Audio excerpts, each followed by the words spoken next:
Hello दोस्तों, आज हम बनाएंगे सूजी की बहुत ही टेस्टी रेसिपी। सूजी की इस टेस्टी रेसिपी को आप इस तरह से बनाएंगे तो आपको और आपके घर वालों को बहुत ही पसंद आएंगे। सूजी की इस रेसिपी को आप बच्चों को लंच बॉक्स में भी बना के दे सकते हैं। हेलो दोस्तों, स्वागत है आपका सुलेखास रसोई में। तो चलिए आज की रेसिपी हम शुरू करते हैं। तो हम यहाँ पे ले लिए हैं 1 कप सूजी। सूजी जो है आप अपने ज़रूरत के हिसाब से ले सकते हैं। तो हम यहाँ पे ले लिए हैं एक मिक्सर जार और मिक्सर जार में डाल लेंगे सूजी। अब हम यहाँ पे ले लेंगे आधा कप गेहूं का आटा, इसे भी डाल देते हैं मिक्सर जार में और सूजी और आटा को पीस लेंगे। तो हम यहाँ पे सूजी और गेहूं आटा को पीस करके तैयार कर लिए हैं। तो अब हम इस सूजी और गेहूं आटा को डाल लेंगे एक बड़ा सा परात में। अब हम यहाँ पे डालेंगे खाने वाला चम्मच से 2 चम्मच घी। आप यहाँ पे घी के जगह तेल भी डाल सकते हैं। तो आप थोड़ी सी नमक डालेंगे और घी और नमक को इस सूजी में हम अच्छे से मिक्स करेंगे। घी डालने से ये खस्ता बनेंगे और इसका टेस्ट जो है बहुत ही अच्छा आएंगे। घी और नमक को हम अच्छे से इस सूजी में मिक्स कर लिए हैं। अगर मेरी रेसिपी आपको अच्छी लगती है तो एक लाइक जरूर करें और चैनल को सब्सक्राइब करना बिल्कुल मत भूलें। तो अब हम यहाँ पे थोड़ा थोड़ा करके नॉर्मल पानी डालेंगे और इस सूजी को गूंथ करके तैयार कर लेंगे। तो सूजी को इस तरह से गूंथेंगे जिस तरह का हम रोटी या पराठा का डो लगा करके तैयार करते हैं। तो हम यहाँ पे सूजी को गूंथ करके तैयार कर लिए हैं। तो आप देख सकते हैं इस तरह का डो होना चाहिए।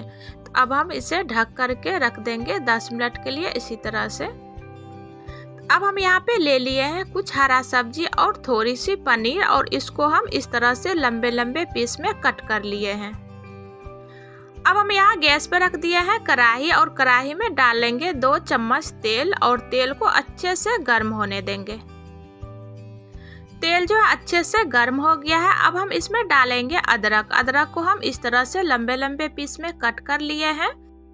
अदरक को हम एक बार इस तरह से चला लेंगे ताकि अदरक जो है अच्छे से पक जाए। अब हम इसमें डालेंगे 2 कटी हुई प्याज और प्याज को भी इस तरह से चला लेते हैं।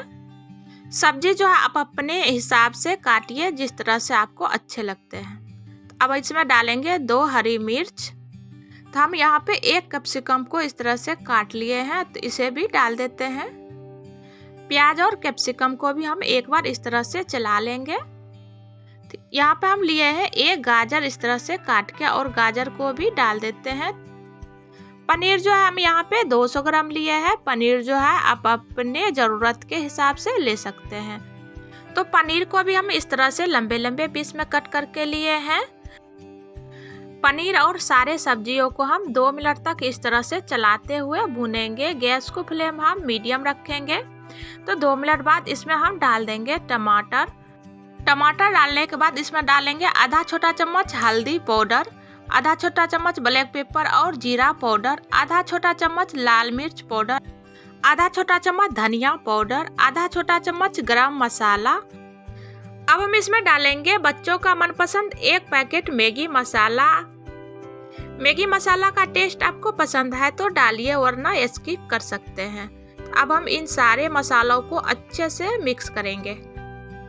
मसालों को इन सब्जियों में मिलाते हुए 2 मिनट तक इसी तरह से फ्राई करेंगे। इसे ज़्यादा नहीं पकाना है, बस 2 मिनट ही पकाएंगे। अब हम इसमें डालेंगे 2 चम्मच सोया सॉस। सोया सॉस को डालने के बाद सोया सॉस को हम इन सब्जियों में अच्छे से मिक्स करेंगे। अब हम इसमें डालेंगे स्वाद अनुसार नमक और नमक को भी अच्छे से मिक्स करेंगे। तो आप देखिए सोया सॉस डालने के बाद इसका कलर कितना अच्छा आ गया है।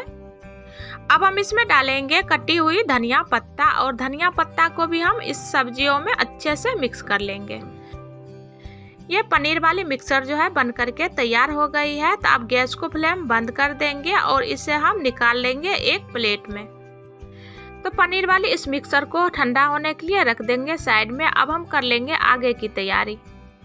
तो यहाँ पे हम ले लिए हैं गूथा हुआ सूजी वाली आटा और ये जो है थोड़ा सा टाइट हो गया है, तो इसे हम फिर से एक बार इस तरह से मिक्स कर लेंगे। तो अब हम यहाँ पे इस तरह से लोई बना लेंगे। हम जो है यहाँ पे लोई थोड़ा बड़ा बड़ा बनाए हैं, आप चाहे तो थोड़ा छोटा भी लोई बना सकते हैं।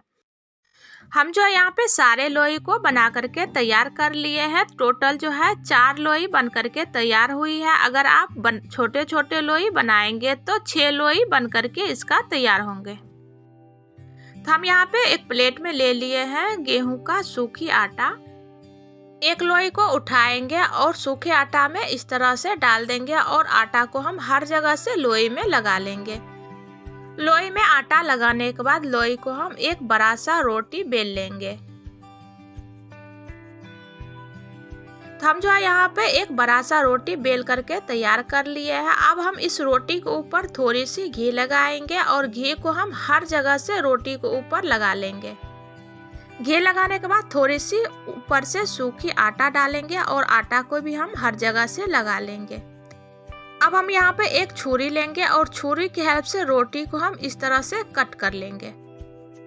रोटी को हम कट करके तैयार कर लिए हैं। तो रोटी को किनारों को उठाएंगे और हम इस तरह से रोटी को रोल बना लेंगे।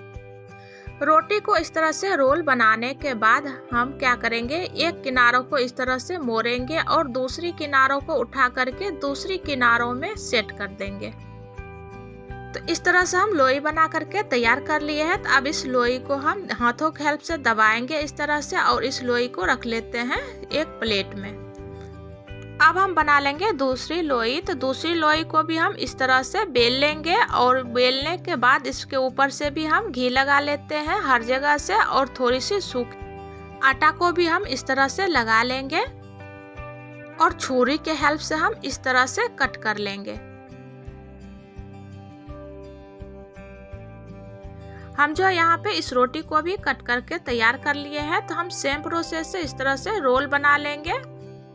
अब हम इस रोल को एक किनारों को इस तरह से मोड़ेंगे और दूसरी किनारों को उठा के पीछे से इस तरह से हम सेट कर देंगे। तो हम दूसरी लोई भी बना करके तैयार कर लिए हैं। तो इसी तरह से हम सारे लोई को बना करके तैयार कर लेते हैं। हम जो है यहाँ पे सारे लोई को बना करके तैयार कर लिए हैं। तो अब हम क्या करेंगे, एक लोई लेंगे और फिर से सूखे आटा में हम लगा लेंगे लोई को। अब हम इस लोई को हम हल्के हाथों से इस तरह से बेलेंगे। इसका हम थोड़ा बड़ा सा रोटी बेल करके तैयार करेंगे। तो हम देखिए यहाँ पे हल्के हाथों से इस रोटी को बेल करके तैयार कर लिए हैं। तो मोटाई आप देख सकते हैं, थोड़ा पतला ही रखेंगे, ज़्यादा मोटा नहीं रखेंगे। हम यहाँ गैस पर रख दिए हैं तवा और तवा अच्छे से गर्म हो गया है। अब हम इस रोटी को डाल लेंगे इस तवा पे। गैस को फ्लेम हम मीडियम रखेंगे। जब रोटी एक तरफ से अच्छे से सिक जाए तब इसे हम इस तरह से पलट देंगे। अब हम इस रोटी को बना लेंगे पराठा। तो इसके ऊपर थोड़ी सी घी लगाएंगे और घी लगाने के बाद पलट देंगे। तो दूसरी तरफ से भी हम 1 चम्मच घी डालेंगे और दूसरी तरफ से भी अच्छे से घी को लगा लेंगे। इस पराठा को हम अलट पलट करके अच्छे से सेक लेते हैं। तो ये जो है अच्छे से सिक गया है। तो इसे हम निकाल लेंगे एक प्लेट में। तो हम यहाँ पे दूसरी पराठा भी बेल करके तैयार कर लिए हैं। तो अब हम डाल लेंगे इस तवा पे और नीचे से सिकने देंगे। इसे भी हम पलट देंगे। तो पलटने के बाद सेम प्रोसेस करेंगे। 1 चम्मच घी डालेंगे और अच्छे से लगा लेंगे। तो दूसरी तरफ से भी पलट के अच्छे से घी लगा लेते हैं और अलट पलट के अच्छे से इसे भी सेक करके तैयार कर लेते हैं। हम जो है यहाँ पे सारे पराठा को इसी तरह से बना करके तैयार कर लेंगे। तो यहाँ पे हम सारे पराठा को बना करके तैयार कर लिए हैं। पराठा का लेयर आप देख सकते हैं कितना अच्छा लेयर बन करके तैयार हुई है। तो एक प्लेट के ऊपर रख लिए हैं एक पराठा और इसके ऊपर से हम डाल लेंगे पनीर वाली मसाला इस तरह से। तो आप चम्मच की हेल्प से भी इस तरह से लगा सकते हैं। तो हम हाथों की हेल्प से इस तरह से अच्छे से लगा लूंगी। हम इस पराठे के ऊपर अच्छे से पनीर वाली मसाला डाल दिए हैं। अब हम इसके ऊपर थोड़ी सी धनिया की चटनी डालेंगे। अब हम इसके ऊपर से थोड़ी सी टमाटो केचप इस तरह से डाल देंगे। अगर आपको तीखी ज़्यादा पसंद है तो थोड़ी सी चिली सॉस भी आप डाल सकते हैं। तो पराठों को किनारों को उठाएंगे और इसे हम इस तरह से रोल बना लेंगे। अब हम इस रोल को डाल लेंगे दूसरी प्लेट में। तो सेम प्रोसेस से हम दूसरी रोल भी बना करके तैयार कर लेते हैं। तो एक पराठा के ऊपर हम पनीर वाली मसाला डाल दिए हैं, इसके ऊपर से डाल देंगे थोड़ी सी धनिया की चटनी और फिर से डालेंगे थोड़ी सी टमाटो केचप। तो पराठा को किनारों को उठाएंगे और हम इस तरह से रोल बना करके तैयार कर लेते हैं। तो दूसरी रोल भी बन करके तैयार हो गई है, आप देख सकते हैं। तो हमने यहाँ पे 3 रोल बना करके तैयार किया है, एक रोल को हम बाद में बनाएंगे। तो लीजिए, सूजी का बहुत ही टेस्टी लाछा पराठा पनीर रोल बन करके तैयार हो गई है। तो दोस्तों, एक बार इस तरह से सूजी का लाछा पराठा पनीर रोल बना करके देखिए, आपको और आपके घर वालों को बहुत ही पसंद आएंगे।